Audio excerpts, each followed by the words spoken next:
আসেননি, বাইরে থেকে কারা কারা এসেছেন একটু হাত তুলুন। আপনাদের মধ্যে কে কে বাড়ি ফিরতে চান? কি সমস্যা আপনাদের? স্যার, আমি এখানে একটা ভালো চাকরি করব বলে এসেছিলাম, ঠিক যে কারণে আপনি বিদেশে গেছিলেন। কাজ তো কেউ দিলই না, উপরন্তু মজুরিও ঠিকঠাক করে পাই না স্যার। কি সমস্যার সমাধান করবেন? আরে একটা না, হাজারটা সমস্যা রয়েছে। আমি চিনগলার থেকে আসছি, সমস্যা মজুরি। এখানে মিথেন গ্যাসেরও সমস্যা আছে। এখানে চোরাবালির কারবার চলে বহুদিন ধরে। কাবেরী নদী তো দূষিত হয়েছে, কৃষ্ণা নদীও দূষিত হচ্ছে, আর তাতে আমাদের স্বাস্থ্যের ক্ষতি হচ্ছে। বলা সত্ত্বেও কিচ্ছু হয়নি। 32টা জেলার 32 রকমের সমস্যা। যদি আমরা এখনো চুপ থাকি তাহলে ওরা আমাদেরকে পায়ের তলায় পিষে মারবে। তাদের এর জন্য কৈফিয়ত দিতে হবে। হ্যাঁ, কি বললেন আপনি? আরেকবার বলুন তো। তাদের এই জন্য কৈফিয়ত দিতে হবে। আপনি কি কোনো প্রশ্ন করেছেন? প্রশ্ন না করলে উত্তর দেবে কেন? প্রত্যেককে পেন আর পেপার দাও আর সবাইকে সবার সমস্যা লিখতে বলো। Okay sir. আপনারা প্রশ্নগুলো লিখে দিন। সিএম কে আমি প্রশ্ন করব। আপনাদের সমস্যার সমাধান করতে হলে আপনাদেরকে সমস্যাগুলো আমাকে লিখে জানাতে হবে। আজই, এখনই আমি যাব ওদের কাছে। স্যার স্যার স্যার, একটা কথা ছিল। আজকে মুখ্যমন্ত্রী একটা জনসভা আয়োজন করেছেন, আমার মনে হয় ওখানে গেলে ভালো হবে। আমি আপনাদের হয়ে সমস্ত সমস্যার জন্য ওদের কাছে যাব। স্যার, আমরা আপনার সঙ্গে আছি, স্যার, আমরাও যাবো আপনার সঙ্গে।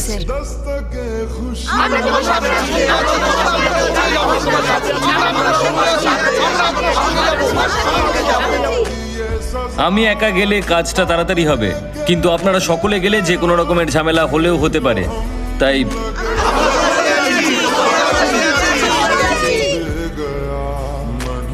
চলুন। দাদা শুনছো, সুন্দর নাকি লোকজন নিয়ে আমাদের এই মিটিং এর দিকে আসছে। তাই নাকি? আসতে দে। আরো শুনলাম বাইক নিয়ে আসছে নাকি ওরা। দেখুন, উল্টো পাল্টা কথা অনেকে অনেক কিছুই বলতে পারে, কিন্তু কাজের সময় বোঝা যায় কে আসল লোক। কিরে, তুই কি আমাদের দলে যোগ দিতে চাইছিস? আমরা যদি তোকে দলে না নিই তখন কি করবি? দলে যোগ দিতে আসেনি, প্রশ্ন করতে এসেছে। আমার মঞ্চে এসে তুই আমাকেই প্রশ্ন করতে চাইছিস? অনেক সাহস তো তোর। উঠতে চাইছিস ও?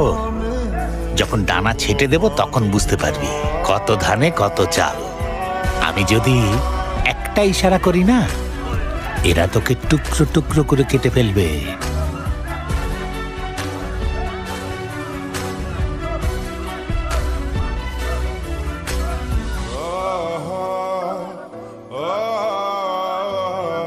এই রাজ্যের 32টা জেলায় 32 রকমের সমস্যা রয়েছে স্যার। রাজ্যের জনগণ প্রচন্ড কষ্ট পাচ্ছেন। আপনি যদি এই ইলেকশনে জিততে চান তাহলে মাইকে গিয়ে প্রতিশ্রুতি দিন।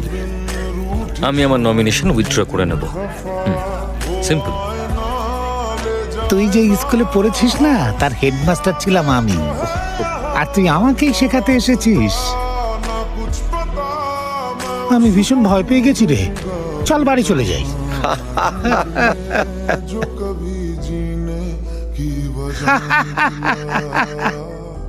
এইটার জন্য ওরে 30 বছর ধরে এই রাজনীতির খেলায় আমি খেলছি।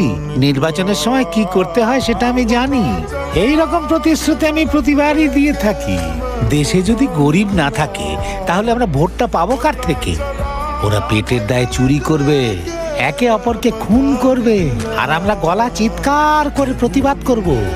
তারপর ভোটের সময় ওদের কিছু টাকা দিয়ে দেব, ওরা সুরসুর করে এসে সব আমায় ভোট দেবে, আর আমাকেও রাজনীতি শেখাতে এসেছে। যা।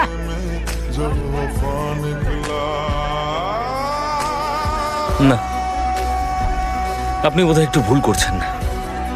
ওরা নিজেদের খিদে আর কষ্টটাকে সহ্য করতে পারে, কিন্তু আপনি যদি ওদেরকে কুকুর মনে করেন না, তাহলে কি হবে জানেন?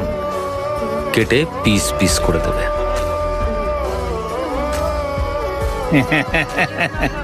ওরে শোন, তামিলনাড়ুতে মাত্র 2টো দল আছে। একটা হলো আমার, আর একটা হলো যে মাইকে দাঁড়িয়ে কথা বলছিল তার। এখন তো সেও আমাদের দলের সঙ্গে যুক্ত হয়েছে, কাজেই এখন আমাদের ফুল মেজরিটি। দেখ, ভোট হলে আসন সংখ্যা বেশি আমাদেরই থাকবে, আর যে ভোটগুলো পাওয়া যাবে না তাদের কিছু পয়সা খাওয়ালেই সুরসুর করে ভোটগুলো আমাদের দিয়ে দেবে। যদি আপনারা আসন বেশি পান তাহলে তো সমস্যাগুলো সমাধান করা বেশি সহজ। আরে তুই কি পাগল হয়ে গেছিস? আরে এখানে